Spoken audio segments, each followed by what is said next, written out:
ये deficient and excess demand नहीं पढ़ा देते हैं, इजी है। जैसे समझो जो कॉन्सेप्ट समझाते हैं सब समझ में आ जाएगा बेटा। सर एक क्वेश्चन पहले बता दीजिए। किस टाइप का? हाँ इकोनॉमिक्स में इलास्टिसिटी ऑफ सप्लाई में सप्लायर पॉइंट ऑफ व्यू से देखेंगे। हाँ और इलास्टिसिटी ऑफ कंज्यूमर।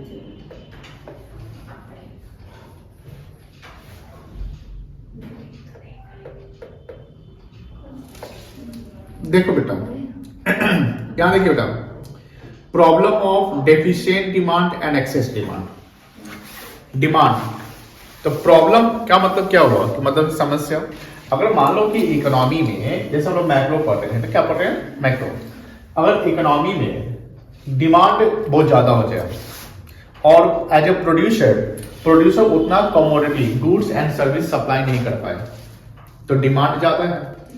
तो डिमांड ज्यादा होने से क्या होगा ना कि जो भी प्रोडक्ट अवेलेबल है उस प्रोडक्ट का प्राइस क्या हो जाएगा, राइज करेगा, महंगाई बढ़ जाएगा। क्यों महंगाई बढ़ेगा? क्योंकि ज्यादा डिमांड होने के कारण क्या होगा कि प्रोड्यूसर वो सामान महंगे रेट पर बेचेगा, और प्रोड्यूसर जब वो सामान महंगे रेट पर बेचेगा तो ये इन्फ्लेशन क्रिएट करेगा। क्या क्रिएट करेगा? इन्फ्लेशन। और इन्फ्लेशन के कारण क्या होगा कि सर बहुत सारे ऐसे लोग हैं जिनके पास सफिशिएंट पैसे नहीं होंगे, मनी नहीं होंगे, तो प्रोडक्ट सर्विस को कंज्यूम या बाई नहीं कर सकते हैं। तो इससे इकोनॉमी को एज ए होल प्रॉब्लम होगी, गवर्नमेंट को भी प्रॉब्लम होगी, और प्रोड्यूसर को क्या होगा कि सर जितना डिमांड हो रहा है उतना हम सप्लाई नहीं कर पा रहे हैं। और अगर डिमांड ज्यादा हो रहा है, सप्लाई नहीं कर पाते, तो फुल एम्प्लॉयमेंट पे प्रॉब्लम हो रहा है। फुल एम्प्लॉयमेंट से कि हम पूरे कैपेसिटी पे काम कर रहे हैं क्योंकि डिमांड है, और डिमांड को हम पूरा फुलफिल नहीं कर पा रहे हैं। तो इससे क्या होगा कि जो प्रोड्यूसर होंगे उनको लॉस ऑफ प्रॉफिट होगा, प्रॉफिट का लॉस। सर प्रॉफिट का लॉस कैसे होगा? तो प्रॉफिट का लॉस ऐसे होगा कि कोई कस्टमर हमारे पास आएगा, उसको हम कमोडिटी एंड सर्विस हम नहीं प्रोवाइड करेंगे, तो उस कस्टमर से जो हम प्रोडक्ट पे प्रॉफिट कमाने वाले थे वो तो नहीं कमा पाएंगे। तो प्रोड्यूसर को क्या प्रॉब्लम होगा कि प्रॉफिट का लॉस हो जाएगा। दूसरी बात की सर हम यहां पर देख रहे हैं कि अगर डिमांड ज्यादा है तो इन्फ्लेशन क्रिएट हो रहा है, यानी एक अगर ग्राफिकल प्रेजेंटेशन में शो करें तो इसको इन्फ्लेशनरी गैप क्रिएट होता है। तो इन्फ्लेशनरी गैप कब आएगा, बता सकते हैं? इन्फ्लेशन कब होगा? इन्फ्लेशन जब होगा कि एग्रीगेट डिमांड ज्यादा होगा, किससे? एग्रीगेट सप्लाई से। अब ये इन्फ्लेशन मतलब महंगाई, मनी सप्लाई मार्केट में बहुत ज्यादा है, लोगों के पास पैसे इतने ज्यादा है कि डिमांड कर रहे हैं लेकिन सप्लायर सप्लाई नहीं कर पा रहा है। तो ये प्रॉब्लम है इकोनॉमी को, प्रॉब्लम टू इकोनॉमी। अब जब इकोनॉमी को प्रॉब्लम है तो यहां पर गवर्नमेंट का एक मिनिस्ट्री ऑफ फिनांस है, ये इसके लिए क्या लाएगी? बजट लाती है। क्या लाती है बेटा? बजट। बजट, फाइनेंस बजट जानते होंगे आप, हर साल 1 फरवरी को आते हैं। और बजट में वो गवर्नमेंट क्या करेगी, अपने एक्सपेंडिचर एंड जो उनका रेवेन्यू है, इनकम, उसके बारे में थोड़ा सा एडजस्टमेंट करेगी। क्या करेगी गवर्नमेंट? करेगी क्या कि अगर आप इन्फ्लेशन को कंट्रोल करना है तो गवर्नमेंट टैक्स रेट को बढ़ा देगी। टैक्स रेट को बढ़ाने से क्या होगा कि सपोज करिए कि टैक्स रेट मान लो कि 30% है, तो किसी का इनकम अगर 100 रुपया होता है तो 100 रुपया उसको टैक्स कितना देना पड़ेगा, तो उसके पास कितना पैसा बचेगा? यही 70 रुपया खर्च कर रहा है, और इस 70 के कारण क्या होगा, इन्फ्लेशन क्रिएट हो रहा है।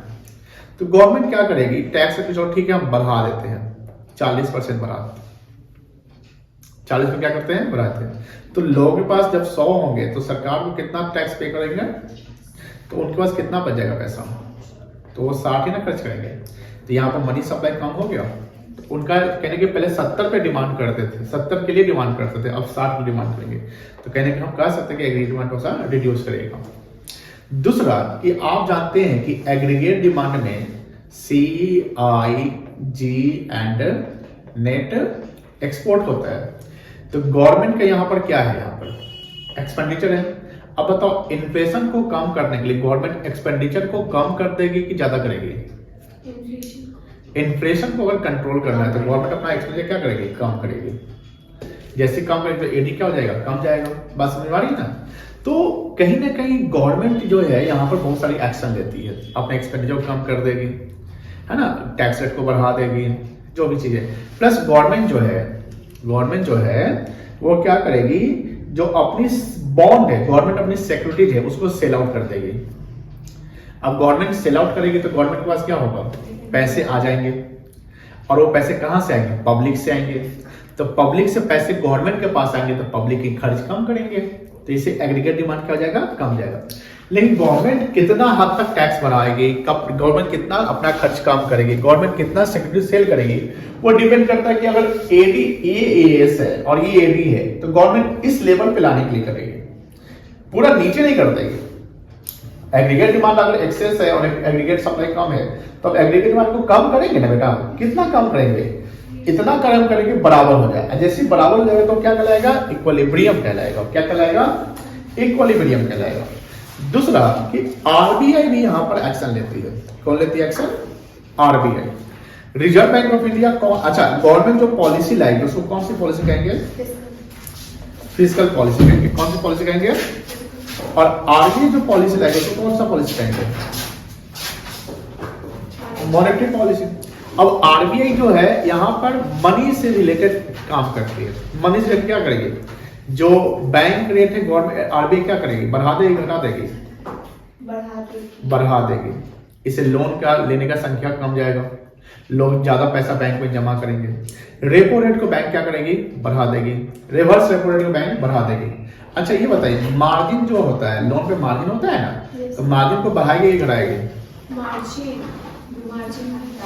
नहीं मार्जिन भी बढ़ा देगी। क्योंकि मार्जिन बढ़ाने का मतलब क्या हुआ कि मान लो कि हम 20% मार्जिन का साथ चलते हैं तो लोगों को 80% लोन मिल सकता है, लेकिन मार्जिन को हम 20 से कर दिए 25%, तो अब कितना परसेंट लोन मिलेगा, 75%। तो मनी कम आ गया।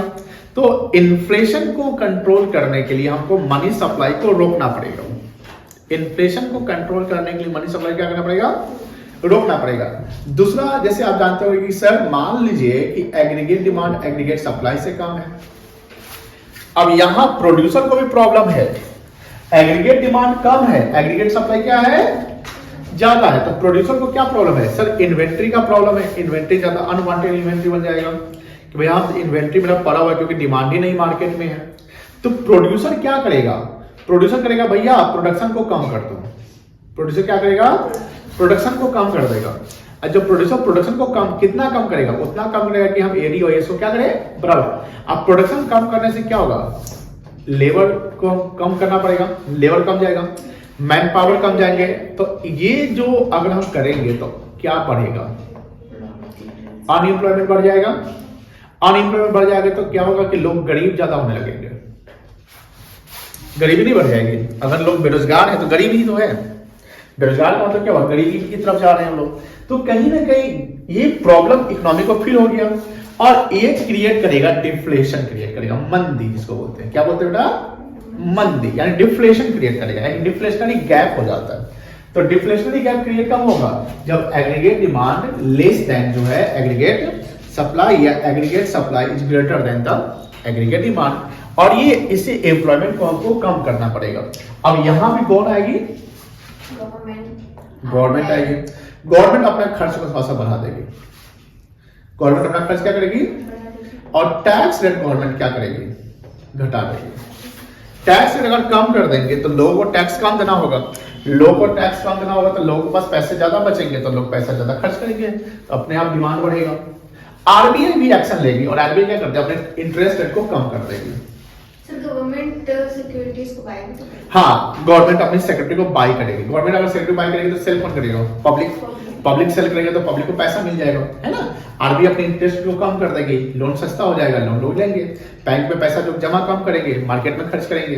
तो कहीं ना कहीं हम ये कह सकते हैं कि when the demand is excess, aggregate demand is excess और aggregate demand is deficient, deficient मतलब कम, both are problem to the economy and that creates inflationary and deflationary gap. दोनों क्या क्रिएट करता है, inflationary and deflationary gap create करता है। अरे इस गैप को कंट्रोल करने के लिए, प्रॉब्लम को ठीक करने के लिए हमारे देश में दो एजेंसी है, मिनिस्ट्री ऑफ फाइनेंस गवर्नमेंट के बिहाफ में और रिजर्व बैंक ऑफ इंडिया वो भी गवर्नमेंट के बिहाफ में काम करती है।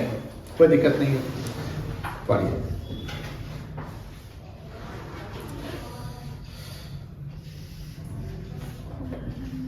Knowledge of some concept is essential before we take a detailed description of the problem, efficient demand and excess demand. देखो यहाँ देखो स्क्रीन पर देखो, बात नहीं करो। Full employment and under employment. Full employment का मतलब क्या होता है? फुल कैपेसिटी पे काम हो रही है। और अंडर एम्प्लॉयमेंट मतलब क्या हुआ? कैपेसिटी का 100% यूटिलाइजेशन नहीं हो रहा है। एक होता है voluntary employment, unemployment, sorry, unvoluntary, involuntary unemployment. Voluntary unemployment का मतलब, वॉलंटरी अनएम्प्लॉयड मतलब हमको काम मिल रहा है, एक रेट पे हमको काम मिल रहा है, लेकिन उस रेट पे हम काम करना ही नहीं चाहते, तो क्या करेगा? वॉलंटरी, यानी हम खुद अपने मर्जी से अनएम्प्लॉयड है। और इनवॉलंटरी मतलब सर काम तो करना चाहते हैं लेकिन काम मुझे नहीं मिल रहा है। कोई दिक्कत नहीं है। एक होता है नेचुरल अनएम्प्लॉयमेंट। नेचुरल नहीं, नेचुरल अनएम्प्लॉयमेंट सीजन नहीं होता। नेचुरल मतलब आपके स्किल की कमी है, नॉलेज की कमी है, एक लॉन्ग लास्टिंग, जैसे इंडस्ट्रियल रिवॉल्यूशन आया, कंप्यूटराइजेशन आ गया, तो जो कंप्यूटर नहीं जानता वो अनएम्प्लॉयड हो गया। पढ़िए। इक्विलिब्रियम तो जानते हैं, इक्विलिब्रियम दो सिचुएशन होता है कि एडी और एस बराबर होगा या एस और आई। एस मतलब, आई मतलब दोनों एक ही लाइन पे होते हैं। अगर एडी और एस बराबर है या एस और आई बराबर है तो ये इक्विलिब्रियम तो है, लेकिन क्या ये फुल एम्प्लॉयमेंट का कभी हो भी सकता है? फुल एम्प्लॉयमेंट, फुल एम्प्लॉयमेंट कब नहीं होगा? अंडर एम्प्लॉयमेंट कब होगा? जब एग्रीगेट डिमांड ज्यादा है, कम करने के, ठीक है। चलिए अब यहां पर समझिए, एक एक पॉइंट को थोड़ा सा समझ लेते हैं। ये तो वही पॉइंट है, ये पढ़ो। फुल पूछ सकता है फुल एम्प्लॉयमेंट इक्विलिब्रियम क्या होता है? Full employment equilibrium refers to that situation in the economy when aggregate supply equals to aggregate demand, along with fuller utilization of resources. यानी हम अपने रिसोर्स का 100% यूज कर रहे हैं, so that there is no excess capacity or unemployment in the economy. Underemployment मतलब वही aggregate demand जब ज्यादा होगा तो कम करेंगे. It refers to the situation in the economy when AS or AD equals to, but without fuller utilization of resources. Accordingly, there is unutilized capacity और excess capacity. इसका मतलब क्या होगा कि हमारे पास यूटिलाइज रिसोर्स पूरा 100% यूटिलाइज नहीं हुआ है। वॉलंटरी, ये पढ़िए, इसे पॉइंट है, पूछेगा। It refers to situation where people choose to remain unemployed, यानी वो people चाहता ही है कि हम भैया काम न करें। Even when jobs are available, तो जॉब अवेलेबल है लेकिन people काम करना नहीं चाहते हैं, तो ये क्या कहलाएगा? Voluntary unemployment. जैसे अभी ठंड की मौसम है, ठंड का मौसम है, कोई एक दिन हो सकता है कि चलो आज हम काम पे नहीं जाएंगे, कोई ऑटो ड्राइवर हो बोले नहीं आज काम पे नहीं जाएंगे, तो आज तो वॉलंटरी अनएम्प्लॉयड हो गया। They will not be willing to work at all, वो चाहते ही नहीं काम करना है, और not willing to work at the existing wage पे, कोई दिक्कत नहीं। इनवॉलंटरी मतलब हम काम के लिए निकले लेकिन काम, जैसे यहाँ पर मान लो चौक पे लेबर आते हैं, काम के लिए निकला लेकिन आज दिन भर वो काम उसको नहीं मिल पाया, घर जाएगा, ऐसे। Involuntary unemployment refers to situation when some people are not getting work even when they are willing to work. यानी we are willing to work but not getting the work, it's called involuntary unemployment. At the example, it is a situation when AD is not enough to induce the fuller utilization of resources. यानी इतना, ये कब situation आएगा कि लोग काम करना चाहते हैं लेकिन काम नहीं है? ये उस समय होगा जब एग्रीगेट डिमांड कम होगा। एग्रीगेट डिमांड क्या होगा? एग्रीगेट डिमांड कम होने से क्या होगा? प्रोड्यूसर क्या करेगा? प्रोडक्शन कम कर लेगा ना, तो लोगों का भैया यार घर जाओ, तो क्या करेगा?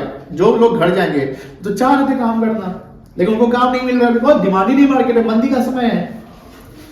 Accordingly, plant output is lower than the potential output. There is excess capacity in the economy and some people are forced to remain unemployed. हमको ये मजबूर होना पड़ता है कि भैया हम बेरोजगार रहे। Problem of unemployment refers to the problem of involuntary unemployment, not the problem of voluntary unemployment. कोई दिक्कत नहीं, आगे देखिए। ये देखिए, full employment and natural unemployment, full employment and natural unemployment। देखिए कभी कभी ये भी सिचुएशन आता है कि फुल एम्प्लॉयमेंट में भी नेचुरल अनएम्प्लॉयमेंट क्रिएट हो जाता है। जैसे हमने बोला कि नेचुरल अनएम्प्लॉयमेंट का मतलब यही हुआ कि सर जैसे कोई चीज ऐसा है जैसे स्किल की आपकी कमी है, नॉलेज पोटेंशियल की कमी है, या कंप्यूटराइजेशन आ गया और आप कंप्यूटर नहीं जानते हैं तो आप, या एआई का समय आ गया आप एआई नहीं जानते हैं, नेचुरली आप अनएम्प्लॉयड हो गए। देखिए पहले फुल एम्प्लॉयमेंट समझिए। It refers to situation when all those who are able to work and are willing to work are getting the work. हम काम करना चाहते हैं, काम मिल गया। यानी जो लोग चाहते हैं, यानी all those person who are willing to work and getting the work, काम चाहते हैं करना और उनको काम मिल रहा है तो क्या कहलाएगा? Full employment. It is a situation where corresponding to a given wage rate, demand for labor, demand या लेबर की जितनी डिमांड है उतना लेबर का सप्लाई हो रहा है।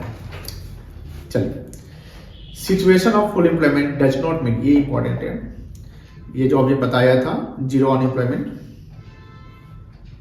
देखिए situation of full employment never imply a situation of zero unemployment.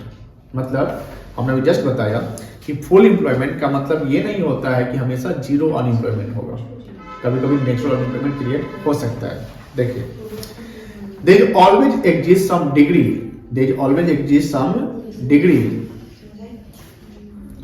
of unemployment, that's called natural unemployment. This occurs, ये याद रखिएगा, this occurs owing to the fact that there are constant changes in the supply and demand parameters in the economy.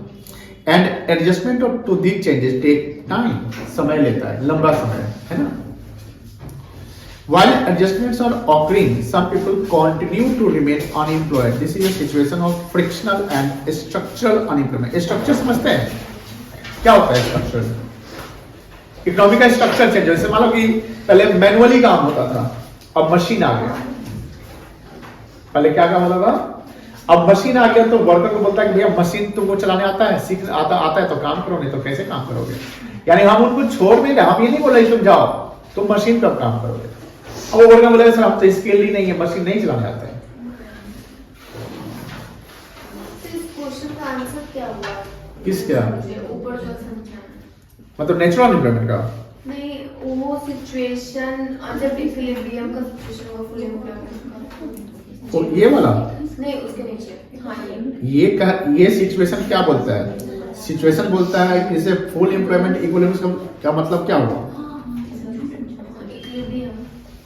Full employment का मतलब कि जितना labour supply demand है उतना labour supply हो रहा है, यानी all the people who are willing to work getting the work. But full employment का मतलब ये नहीं होता है कि नेचुरल अनएम्प्लॉयमेंट बना रहे। कुछ नेचुरल इन द सेंस हुआ कि सर एक ऐसा चीज जो स्ट्रक्चरल इकोनॉमी में या काम करने के तरीके में चेंज हो रहे हैं। ये कहता है कि full employment does not mean zero unemployment, यानी कुछ ना कुछ अनएम्प्लॉयमेंट रहेगा ही रहेगा। जैसे मान लीजिए कि आपको काम मिला और आप मैनुअल, आप अनस्किल्ड है, क्या है बेटा? जैसे मान लो किसी को कंप्यूटर चलाने नहीं आता है, मशीन पे काम करने नहीं आता है, लेकिन उस फैक्ट्री में काम कर रहा है, और मान लो फैक्ट्री में अब सब उस वर्कर के लिए काम है कि भैया मशीन अब आ गया आपकी जगह पे, अब मशीन को चलाना सीखिए तो काम करिए, हम उसको हटा रहे हैं।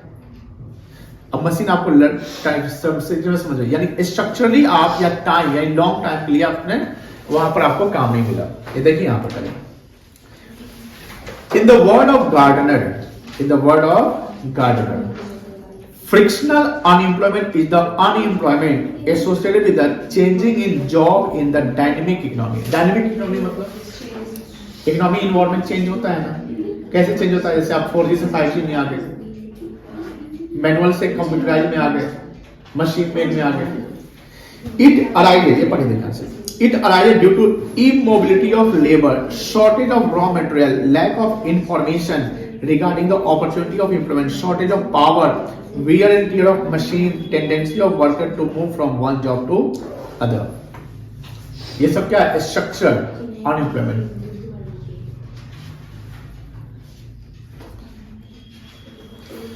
Structural unemployment is the unemployment that results from the long-term decline for certain industry. Long term decline मतलब कि कोई ऐसा प्रोडक्ट जिसकी आप ज्यादा डिमांड मार्केट में नहीं है, ऐसा प्रोडक्ट हो सकता है? क्या है? जैसे पहले टूथ पाउडर यूज होता था ज्यादा, ब्रश करने के लिए टूथ पाउडर, अब बहुत कम घरों में यूज होता है। कह सकते हैं कि फ्रिक्शनल ये स्ट्रक्चरल एम्प्लॉयमेंट है, मतलब कि लॉन्ग टर्म उस इंडस्ट्री में डिक्लाइन आ गया।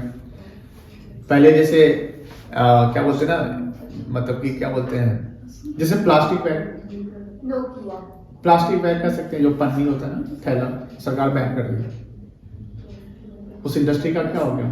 Very good. देखिए, it is associated with the structural change in the economy due to change this situation when other factors of production are in short supply and labor lack expertise for new emerging industries. आप expert नहीं है, skill नहीं है। When there is a change in the production technique, या production technique में क्या हो रहा है? चेंज हो रहा है। बेटा बात नहीं करिए, पढ़ाई करिए, सभी पढ़ाई करो बेटा। एग्जाम में क्या लिखोगी? जो बतियाओगी वही। आप देखो, डेफिशिएंट डिमांड क्या होगा? एग्रीगेट सप्लाई ज्यादा है और एग्रीगेट डिमांड बताइए क्या क्रिएट होगा? डिफ्लेशन या इन्फ्लेशन? डिफ्लेशन क्रिएट होगा। मनी सप्लाई मार्केट में कम है कि ज्यादा होगा? कम होगा। प्रोड्यूसर का प्रॉब्लम होगा, नहीं प्रॉब्लम होगा? किस चीज का प्रॉब्लम होगा? एक्सेस इन्वेंट्री बनेगा, प्रॉफिट का लॉस होगा, है ना, लॉस हो जाएगा उसको। दूसरा, गवर्नमेंट को अब क्या डिसीजन लेना पड़ेगा? एक्सपेंडिचर बढ़ाना पड़ेगा, टैक्स रेट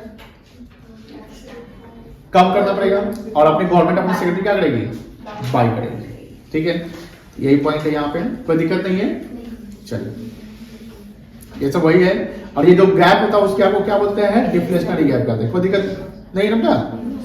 कॉज है, देखो, जो हाउस होल्ड एक्सपेंडिचर है, अगर डेफिशिएंट डिमांड कम है, इसका मतलब कि जो सी है, सी मतलब हाउस होल्ड एक्सपेंडिचर, वो क्या होगा? कम होगा, ज्यादा होगा?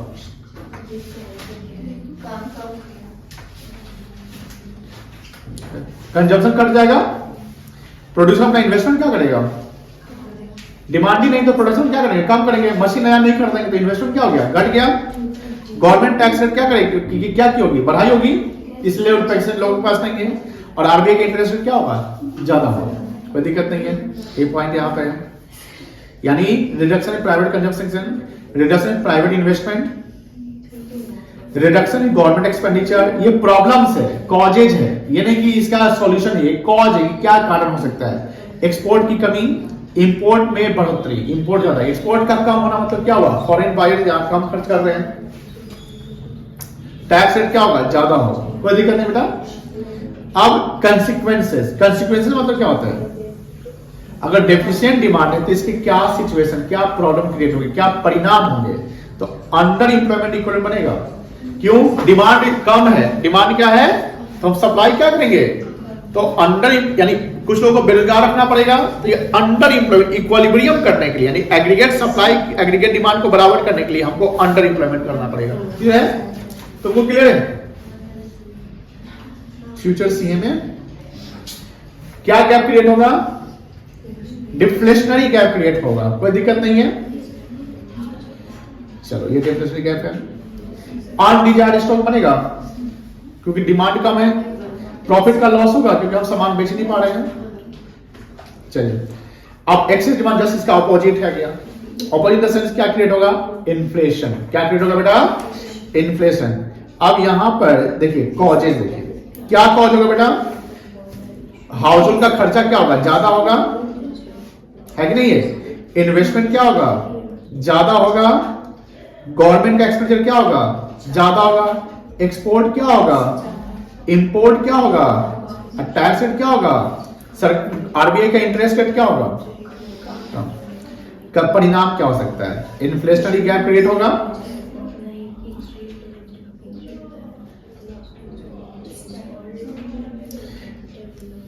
Excess demand and wage spiral. Wage spiral का मतलब क्या होगा? महंगे, जैसे देखो डिमांड जब ज्यादा होगा तो वर्कर क्या करेगा कि भैया अब हमको ज्यादा पैसा चाहिए काम करने के लिए, प्रॉब्लम होगा ना। owing to excess demand there is a pressure of demand on the existing resources। डिमांड इतना ज्यादा है कि एग्जिस्टिंग रिसोर्स पे प्रेशर है, ऑब्वियस बात है, सब लोग अपना रेट बढ़ा देंगे। Consequently cost of production tend to right, production cost क्या हो जाएगा, बढ़ जाएगा। वेज रेट क्या हो जाएगा बेटा, बढ़ जाएगा, उससे प्राइस क्या हो जाएगा, बढ़ जाएगा। और क्या हो सकता है, लॉस ऑफ प्रॉफिट, क्योंकि डिमांड ज्यादा है, फुलफिल नहीं कर पा रहे तो प्रॉफिट, सप्लायर का प्रॉफिट का लॉस हो जाएगा। फिर दोनों में लॉस ऑफ प्रॉफिट, एकदम लॉस ऑफ प्रॉफिट दोनों में होगा। कैसे होगा, ये स्टॉक मेरे पास अनवांटेड, डिफ्लेशन में अनवांटेड स्टॉक है, अगर हम इसको नहीं बेच पाए तो इसका हम प्रॉफिट नहीं ना कमा रहे हैं। और मान लो कि कस्टमर हमारे यहाँ से आकर लौट जा रहा है, इससे भी तो प्रॉफिट का लॉस हो रहा है, दोनों प्रॉब्लम होगा। अब देखो मेजर्स टू करेक्ट, कौन करेक्ट करेगा, फिस्कल पॉलिसी और मॉनेटरी पॉलिसी। देखो गवर्नमेंट अपना एक्सपेंडिचर करेगा, ये सब कोई दिक्कत नहीं है। चलिए अब बताओ, इन्फ्लेशन मतलब ज्यादा महंगा है, ये मनी सप्लाई ज्यादा है, गवर्नमेंट को टैक्स रेट क्या करना चाहिए, बढ़ाना चाहिए। गवर्नमेंट सिक्योरिटी सेल करना चाहिए, एक्सपेंडिचर कम करना चाहिए, कोई दिक्कत नहीं है। देखिए इसे वही कहानी है गवर्नमेंट का, आरबीआई का भी पॉलिसी है। आरबीआई का जानते हैं, इन्फ्लेशन में आरबीआई टैक्स रेट क्या करेगी, बढ़ा देगी। इन्फ्लेशन का मतलब हुआ कि महंगाई, मनी सप्लाई ज्यादा है, लोगों के पास पैसे ज्यादा है, खर्च ज्यादा हो रहे हैं, और आरबीआई क्या करेगा, टैक्स रेट को बढ़ा दो। सॉरी, आरबीआई क्या करेगा, अपना रेट को क्या करो, बढ़ा दो, बैंक रेट को बढ़ा दो, रिवर्स रेपो रेट बढ़ा दो, रेपो रेट बढ़ा दो, महंगाई हो जाएगा, लोग लोन कम लेंगे। और वही डिफ्लेशन में क्या करेगा, रेट कम कर देगा। मार्जिन की बातें होगी तो मार्जिन बढ़ाएंगे कब, जब इन्फ्लेशन होगा, मार्जिन घटाएंगे कब, जब डिफ्लेशन होगा, कोई दिक्कत नहीं है। ये सब वही कहानी पॉइंट है। चलिए ये चैप्टर हमारा एंड हो गया है, हम लोग कल रिवाइज कर लेंगे। इसमें बजट है ना, इसके बाद